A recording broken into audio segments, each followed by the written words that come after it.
Hi guys! So, ngayon, tuturuan ko kayo ngayon kung paano kumita ng pera gamit ang Canva templates at pwede nating ibenta sa Gumroad. So, una is pupunta tayo ngayon sa Google Chrome. Yan. So, bubuksan natin yung Canva natin. Then, ito yung mga template na ginawa ko using Canva. So, ibebenta natin tong subject sticker. So, ito, may name tag, may subject sticker, tsaka may mga full names dito. So, ibebenta natin yan. So, pwede natin i-download to sa ating file. So, ayan, share. Ayan, da-download nyo lang yan. So, ayan. So, na-download na to sa aking file. So, huwag natin i-download. So, ngayon, next is punta tayo sa Gumroad. So, mag-add lang tayo ng search natin ay Gumroad. Gumroad, ito. So, dito pala guys is may file na ako. May account na ako dito sa Gumroad. So, ito yung mga pakita natin. Ito yung mga products, collaborators, ayan. So, dito tayo magbibenta. So, ito yung mga, ito yung mga binibenta ko sa Gumroad. So, ito. So, para makapag-add tayo is, ito, makikita kayo dito new product. Itutin lang yan. Then, lalagay natin yung pangalan ng, or title ng ating ibibenta. So, subject, notebook sticker. So, digital products. Then, ito tayo ngayon dito sa customer size.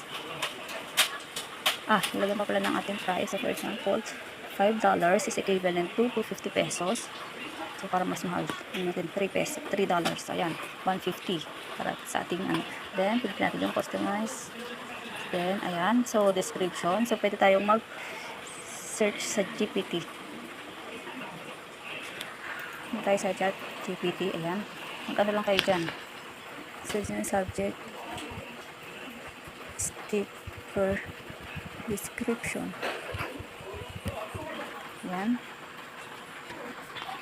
Copy nyo lang yan. Hindi nyo na kailangan mag-isip ng mga description doon saan. Pwede namang GPT na lang.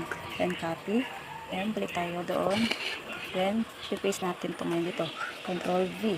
So ayan. Diba? Ganun kabilis. Natin URL. Then upload video sa computer. Then ito siya. Mag-add lang tayo ng picture. Ng profile. Cover photo. Para ayan. So ayan. Labas na siya. Ayan. So ayan. Parang thumbnail lang natin. Then, I want this. Ayan lang. Buy this pala. So, buy this. Buy this. Then, buy this ulit. Ayan. Next, kahit ano na lang. Kahit plagtawan nyo na to. Okay lang yun. Then, 3. Then, kahit wag na yan. Wala na yan. Then, save and publish. Ayan. Then, dito is makikita nyo yung i-upload nyo yung file nyo. Yung ginawa nyo. Dito, pipindutin nyo. Then, computer files. Hanapin natin yung files natin. Subject. So, ito siya. So, ito siya ang natin kanina. So, ayan. Hintay lang natin. So, ayan. Kapag okay na, please publish and continue. So, hintay lang natin. So, ayan na. Tapos na. So, ayan na yung ating, so, tingnan natin. Check natin dito sa product natin. Okay. So, product. Sa product. So, ayan na. Ayan na yung subject notebook sticker natin. So, na-upload na siya.